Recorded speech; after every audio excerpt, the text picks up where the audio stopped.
अस्सलाम वालेकुम स्टूडेंट्स। आज हम डाटाबेस की लेक्चर सीरीज़ में बात कर रहे हैं लेक्चर नंबर 21 पर। और इसमें हम देखेंगे नॉर्मलाइजेशन पर बात करेंगे, उसके एग्जांपल्स देखेंगे और फिर हम फिज़िकल डाटाबेस डिज़ाइन का इंट्रोडक्शन देखेंगे। तो हम सबसे पहले नॉर्मलाइजेशन पर बात स्टार्ट करते हैं। इसमें आपके सामने लिखा है कि नॉर्मलाइजेशन हम क्यों करते हैं, कि आपने डाटा को वो मोर एफिशिएंट और एक्यूरेट बनाना है, आपका जो डाटाबेस है। ठीक है। और तीसरा आपके पास क्या चीज़ है कि कंसिस्टेंसी ऑफ डाटाबेस आपने लानी है। पहली बात एफिशिएंट डाटा, फिर एक्यूरेट डाटा, और फिर आपके पास कंसिस्टेंट डाटा। ये तीन चीज़ें हैं। ठीक है। फिर आगे ये बात एक और बात भी करता है कि ये मस्ट प्रोसेस नहीं है, ज़रूरी नहीं है। ठीक है। लेकिन ये रिकमेंडेड है, स्ट्रांगली रिकमेंडेड है। ठीक है। तो अगर हम इसको अप्लाई नहीं भी करेंगे तो भी काम चल जाएगा, लेकिन रिकमेंडेशन से क्या होगा कि आपके पास एक अच्छा डेटाबेस आएगा। ठीक है। तो अब ये बात कर रहा है कि यहाँ पर अगर आप इसको नहीं परफॉर्म करते नॉर्मलाइजेशन को, तो फिर उसमें आपके पास एरर्स के चांसेस ज़्यादा होते हैं। ठीक है। तो ये आपको नॉर्मलाइजेशन एक रिकमेंडेशन है कि आप करें। तो अब नॉर्मलाइजेशन की कंसेप्ट क्या है, किस पे बेस करती है आपके पास, वो बेस करती है एफडीज पर। एफडीज की एब्रीविएशन क्या है? एफडीज किसकी एब्रीविएशन है? फंक्शनल डिपेंडेंसीज की। ठीक है। तो एफडी से यहाँ पर मुराद क्या है, मैं यहाँ पर लिख देता हूँ, फंक्शनल डिपेंडेंसी।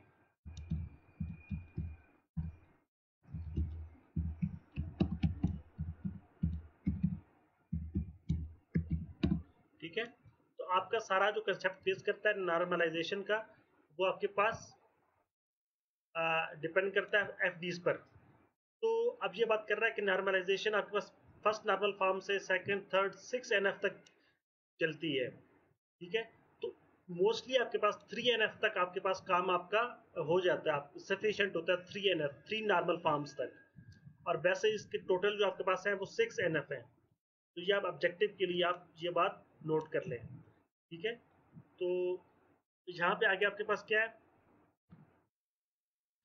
एक और बात मैं आपको बताऊं, आपके साथ शेयर करूं कि मैं चाहूँगा कि डाटा इसको लेक्चर को शॉर्ट रखूं, लेकिन अगर थोड़ा ये लेंथी हो जाता है तो ये आपने आखिर तक इसको सुनना देखना है, ताकि आपको जो सारे कंसेप्ट हैं वो अच्छे क्लियर हो जाए। तो हम टॉपिक पे वापस आते हैं कि आपके पास नॉर्मलाइजेशन पर बात हो रही थी कि ये 6 NF पर एग्जिस्ट करती है और 3 NF तक ये सफिशिएंट होती है। ठीक है। और इसकी जो इनपुट है वो क्या है, एक the input of process logical database design जो आप पहले प्रिपेयर कर चुके हैं। ठीक है। और दो इसकी आउटपुट्स है, एक लॉजिकल डेटाबेस डिजाइन और एक एफडीज। ठीक है। ये आपका एज अ इनपुट काम करती है नॉर्मलाइजेशन के लिए। ठीक है। अब ये आपके पास आगे एक एग्जांपल आ रही है। ठीक है। अब हम इसकी एक एग्जांपल देखते हैं नॉर्मलाइजेशन की। ठीक है। अब ये देखें कि रिलेशन इसने सामने बताया है कि वर्क है का प्रोजेक्ट का नाम है, प्रोजेक्ट मैनेजर है, employee IDs, hours, start date, salaries, ratings, employee department, employee manager. तो ये सारा एक रिलेशन है एक तरह का। ठीक है। तो अब ये इसको हम थोड़ा डिटेल से देखते हैं इस एग्जांपल को। यहाँ पर ये बात करता है कि हर प्रोजेक्ट का एक नाम है, यूनिक नेम है। ठीक है। लेकिन एम्प्लॉयज और मैनेजर्स के नाम यूनिक नहीं है। ठीक है। इस तरह हर प्रोजेक्ट का एक मैनेजर है, और जो कि प्रोजेक्ट मैनेजर के अंदर जो वैल्यू स्टोर है उसकी। ठीक है। सेकंड ये पॉइंट है। थर्ड, अब अच्छा, अब इस पर आप कर ले, अभी आपके पास एक फंक्शनल डिपेंडेंसी आ गई है। ठीक है। आपने ये नॉर्मलाइजेशन है, इसमें आपने जो बात याद रखनी है वो ये है कि जो आपके पास लेफ्ट साइड पे होगा वो हमेशा डिटर्मिनेंट होगा। ठीक है। और जो राइट साइड पे है वो डिपेंडेंट है।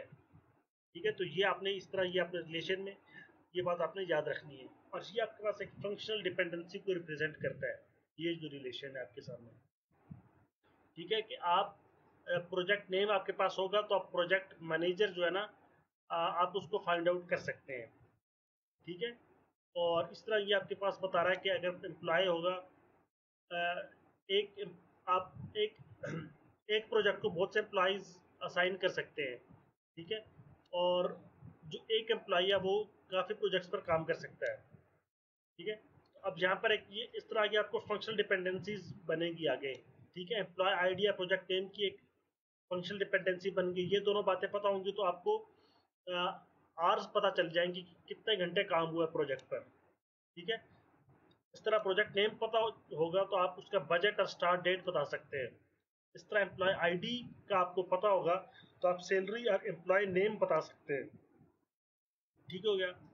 और इसी तरह FD5 में, फंक्शनल डिपेंडेंसी 5 में, एम्प्लॉय आईडी का आपको पता होगा। ठीक है, आपको नॉलेज होगा आपके पास एम्प्लॉय आईडी का, तो आप उसकी सैलरी, एम्प्लॉय नेम और एम्प्लॉय मैनेजर बता सकते हैं। इस तरह आपको एम्प्लॉय डिपार्टमेंट का पता होगा तो आप एम्प्लॉय मैनेजर की इंफॉर्मेशन आप बता सकते हैं। इस तरह आगे एम्प्लॉय आईडी का आपको पता होगा तो आप एम्प्लॉय का डिपार्टमेंट बता सकते हैं। और एम्प्लॉय आईडी आपको पता होगी तो आप सैलरी बता सकते हैं, एम्प्लॉय नेम बता सकते हैं, एम्प्लॉय मैनेजर बता सकते हैं और एम्प्लॉय की डिपार्टमेंट बता सकते हैं। ये सब तो आपके पास एग्जांपल्स हो गई फंक्शनल डिपेंडेंसीज की। और इनकी आप जो डिटेल है वो थोड़ी सी वही वही बात ऊपर मेंशन है हर पॉइंट में, आप उनको खुद देख लीजिएगा। मैं आगे चलता हूँ।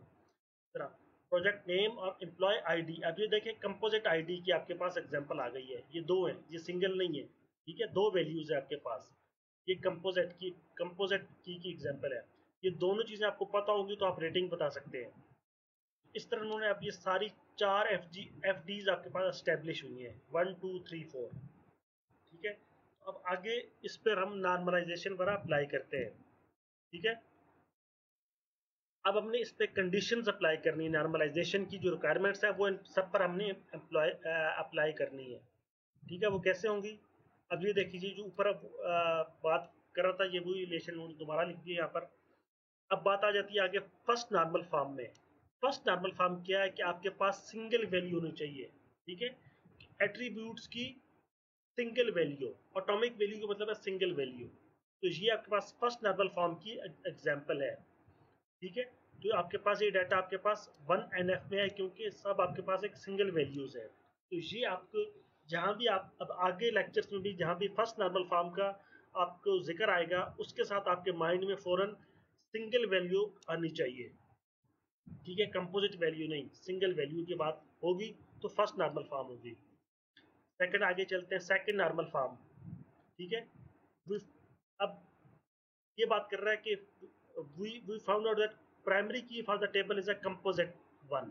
ठीक है, अब वही बात कर रहा था एम्प्लॉय आईडी और प्रोजेक्ट नेम, वो हमने जो ऊपर बात की थी ये आपके पास कंपोजिट की आ रही है। ठीक है, तो वो अब ये कि आपके पास जो है ना इसकी आगे रिक्वायरमेंट भी है ना, वो आपको आगे इस लेक्चर में या आगे नेक्स्ट लेक्चर में इसकी रिक्वायरमेंट भी आपको पता चल जाएगी कि सेकंड नॉर्मल फॉर्म्स की रिक्वायरमेंट क्या है। ठीक है, तो इसमें यह कि डिपेंडेंसीज नहीं होनी चाहिए। सेकंड नॉर्मल फॉर्म में बेसिक ये कि जो यहाँ पे डिपेंडेंसी आएगी वो अब डिपेंडेंसी को आपने रिमूव करना है। ठीक है, वो did not include the determine the fourth ID that is the employee ID. ठीक है, एम्प्लॉय आईडी आप ठीक है, क्योंकि एम्प्लॉय जो डिपार्टमेंट है वो डिपेंड कर रहा है एम्प्लॉय आईडी पर, और एम्प्लॉय आईडी आपके पास प्राइमरी की में प्रपोज है। मैं आपको दोबारा ऊपर लेके जाता हूँ जहाँ पे ये बात हो रही है। अब ये देखें, एम्प्लॉय का जो डिपार्टमेंट है वो इस पर डिपेंडेंट है। मैंने आपको कहा था कि जो राइट साइड पे होगा वो चीज़ डिपेंडेंट होगी। एम्प्लॉय डिपार्टमेंट एम्प्लॉय आईडी पर डिपेंड कर रहा है। लेकिन फिर आगे नेक्स्ट में चल के क्या हो रहा है, ये डिटर्मिनेंट में आ रहा है। ठीक है, तो ठीक है, तो एम्प्लॉय मैनेजर जो है वो एम्प्लॉय डिपार्टमेंट पर डिपेंड कर रहा है। ठीक है, तो बेसिकली जो बताने का मकसद ये है कि ये आपके पास एम्प्लॉय जो डिपार्टमेंट है वो एम्प्लॉय आईडी पर डिपेंड कर रहा है। अब हम उधर चलते हैं जहाँ से हमने इसको जहाँ लीव किया था हमने। ठीक है, बिकॉज एम्प्लॉय इज वही बात इस पे डिपेंडेंट है एम्प्लॉय आईडी पर है, and employee ID is included in our post preview. However, with this PK, employee ID project name, we have got partial dependencies in the table through FDs 1 and 3। ठीक है, अब ये कह रहा है कि आपके पास जो पार्शियल डिपेंडेंसीज आ गई हैं और वो आपके पास वायलेशन है। ठीक है, उसकी 2NF की रिक्वायरमेंट की वायलेशन है कि यहाँ पे आपके पास पार्शियल डिपेंडेंसीज आ गई हैं तो हमने इसको रिमूव करना है। ठीक है, तो अब ये देखिए प्रोजेक्ट नेम को हमने रिमूव कर दिया, एम्प्लॉय आईडी को हमने रिमूव कर दिया, और प्रोजेक्ट नेम और एम्प्लॉय आईडी को हमने इन दोनों को हमने रिमूव कर दिया। तो हमने इस तरह हम इसको सेकंड NF में लेकर आए हैं डाटा को, टेबल्स को। ठीक है, ताकि हमारे पास जो डिपेंडेंसीज हैं वो ना रहे। हमने पार्शियल डिपेंडेंसीज को ख़त्म करने के लिए ये हमने चीज़ें कैंसिल की हैं यहाँ पे। अब आगे बात आ जाती है थर्ड नॉर्मल फॉर्म्स पे, ठीक है, और टेबल्स, ठीक है। तो फिर इसमें ये कि आपके पास ट्रांसिटिव डिपेंडेंसी जो है ना, आपके पास नॉन ट्रांसिटिव डिपेंडेंसी नहीं होनी चाहिए थर्ड नॉर्मल फॉर्म्स में। इसके लिए एक्यूरेट जो डेफिनेशन है वो आप नेक्स्ट लेक्चर में देखेंगे, ठीक है। अब ये देखें, इसमें वही उसकी बात हो रही है कि एम्प्लॉय आईडी से आपका एम्प्लॉय डिपार्टमेंट पता चलता है, एम्प्लॉय डिपार्टमेंट फिर आगे एम्प्लॉय मैनेजर का डिटेल बताता है, ठीक है। इस तरह ये आपके पास ट्रांसिटिव डिपेंडेंसी आ रही है आपके पास, ठीक है। आपने इसको क्या किया, एम्प्लॉय के जो टेबल को आपने इस तरह से सेपरेट कर दिया है, ठीक है। एम्प्लॉय आईडी आपने यहाँ से हटा दिया है, एम्प्लॉय डिपार्टमेंट यहाँ से, तो आपके पास ये आपके पास बन गए हैं, आपके पास 4 टेबल्स बन गए हैं, ठीक है। Project name, employee ID, project name, employee ID, ठीक है। और देखना आपने यहाँ से एम्प्लॉय आईडी को आपने जो है ना ऊपर से आपने ख़त्म किया है, ठीक है, और औरों के साथ आपने लगा दिया है। फिर ये आपके पास प्रोजेक्ट नेम, एम्प्लॉय आईडी, इस तरह से आपके पास ये जो आपके पास टेबल है ये आपके पास फाइनली 3NF की फॉर्म में आ गया है। तो ये तो होगी आपके पास 3 नॉर्मल फॉर्म्स, ठीक है। और नेक्स्ट लेक्चर्स में आप इससे ज़्यादा भी पढ़ेंगे, मीन्स इन्हीं की डिटेल्स दोबारा देखेंगे और थोड़ी हम हायर नॉर्मल फॉर्म्स पर बात करेंगे। अब थोड़ी बात कर लेते हैं फिजिकल डेटाबेस डिज़ाइन पर, ठीक है। ये आपके पास क्या है कि ये जो फिजिकल डेटाबेस डिज़ाइन का जो आपके पास कंसेप्ट आता है, वो लॉजिकल डेटाबेस डिज़ाइन जब आप डिज़ाइन कर लेते हैं और नॉर्मलाइजेशन कर लेते हैं, उसके बाद आप फिजिकल डेटाबेस डिज़ाइन एस्टेब्लिश करते हैं, ठीक है। तो इसका फिजिकल डेटाबेस डिज़ाइन को हमारा एस्टेब्लिश करने का मकसद क्या है कि स्टोरेज एफिशिएंसी आए आपके पास और कंसिस्टेंसी ऑफ डेटाबेस आए, ये दो इसके ऑब्जेक्टिव हैं, ठीक है। Throughout the process of conceptual and logical database designs and the normalization, the primary objectives has been the storage efficiency and the consistency of the database. Sorry, मैं थोड़ा इसको रिपीट कर रहा हूँ कि अब तक नॉर्मलाइजेशन और लॉजिकल डेटाबेस डिज़ाइन का जो मकसद है वो स्टोरेज एफिशिएंसी और कंसिस्टेंसी ऑफ डेटाबेस को लाना है। मैं रिपीट कर रहा हूँ, नॉर्मलाइजेशन और जो लॉजिकल डेटाबेस डिज़ाइन है इनका मकसद आपके पास स्टोरेज एफिशिएंसी और डेटाबेस की कंसिस्टेंसी को लाना है, ठीक है। अब लेकिन फिजिकल डेटाबेस डिज़ाइन में आपके पास जो जो आपके पास फोकस है वो स्टोरेज एफिशिएंसी से हटकर जो आ जाता है एग्जीक्यूशन पर आ जाता है, ठीक है। स्टोरेज से ज़्यादा आप एग्जीक्यूशन पर फोकस करते हैं, ठीक है। तो इसमें आपको थोड़े से रूल्स भी वायलेट करने पड़ते हैं, ठीक है। लेकिन हमने इस तरह से हमने थोड़ा बैलेंस लेके चलना है कि आपके पास जो डेटाबेस पर इनकरेक्ट स्टेट पर ना आए, उसकी जो इनकरेक्ट डेटाबेस हमें जो हासिल ना हो। तो इसके आगे स्टेप्स बताएंगे कि आप इसको क्या करते हैं, डेटाबेस डिज़ाइन की कौन कौन से स्टेप्स हैं कि आप लॉजिकल डेटाबेस डिज़ाइन को टेक्निकल स्पेसिफिकेशंस में आप कर देते हैं, ट्रांसफॉर्म कर देते हैं, स्टोरिंग और डाटा रिट्रीव करने के लिए, डाटा एक्सट्रैक्ट करने के लिए आप इसको टेक्निकल स्पेसिफिकेशंस में आप ट्रांसफॉर्म कर देते हैं। और इसमें आपका इम्प्लीमेंटेशन क्या है वो थोड़ा सा नेक्स्ट स्टेप है। मैं आपको अगर इसकी फिगर दिखाऊं, ये देखें, फिजिकल डिज़ाइन के बाद आप इम्प्लीमेंटेशन पर आते हैं, ठीक हो गया। तो हम इस पर चलते हैं। अब आगे इस यानी इसमें इम्प्लीमेंटेशन इन्वॉल्व नहीं है।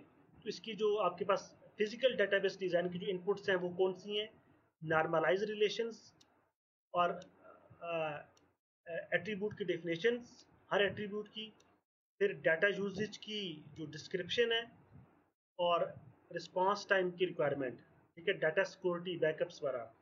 तो ये आपके पास जो 3-4 पॉइंट्स हैं ये आपके पास क्या चीज़ें, ये आपके पास इनपुट्स हैं। आप उसको ऑब्जेक्टिव के लिए अच्छी तरह देख लें कि फिजिकल डेटाबेस डिज़ाइन के लिए कौन कौन से इनपुट्स यूज़ हो रही हैं। आगे हम इस प्रोसेस के दौरान फिजिकल डेटाबेस के प्रोसेस के दौरान हम कौन से डिसीजंस करते हैं। आप डाटा टाइप को चूज़ करते हैं, पहला डिसीजन। दूसरा, आप एट्रीब्यूट्स को ग्रुप करते हैं। तीसरा, आप फाइल ऑर्गेनाइजेशंस को डिसाइड करते हैं, ठीक है। फोर्थ, आप स्ट्रक्चर सेलेक्ट करते हैं। और फिर आप एफिशिएंट एक्सेस के लिए आप स्ट्रेटजीज प्रिपेयर करते हैं। तो आप ये 3-4 पॉइंट्स का जो आउटपुट है, एक डिसीजंस है, आपके फिजिकल डेटाबेस की वजह से आप ये डिसीजंस लेते हैं। तो यहाँ पर ये लेक्चर एंड हो रहा है और हम नेक्स्ट लेक्चर इंशाल्लाह देखेंगे और वो होगा हमारा लेक्चर नंबर 22 और वो हम नेक्स्ट लेक्चर में या नेक्स्ट वीडियो में कवर करेंगे। अगर आपको ये लेक्चर अच्छा लगा है तो आप स्टूडेंट्स को शेयर करें ताकि ज़्यादा से ज़्यादा स्टूडेंट्स इससे बेनिफिट हों, और मेरे चैनल भी आप सब्सक्राइब करें ताकि आपको मेरी आने वाली हर वीडियो मिलती रहे। इंशाल्लाह आपसे नेक्स्ट लेक्चर में मुलाकात होती है और वो होगा हमारा लेक्चर नंबर 22 और ये आपका मिड टर्म सिलेबस का लास्ट लेक्चर होगा। इसके बाद नेक्स्ट जो ऑनवर्ड है 23 से आपके पास फाइनल टर्म का सिलेबस स्टार्ट होगा। तब तक के लिए अल्लाह हाफिज़। पाकिस्तान जिंदाबाद।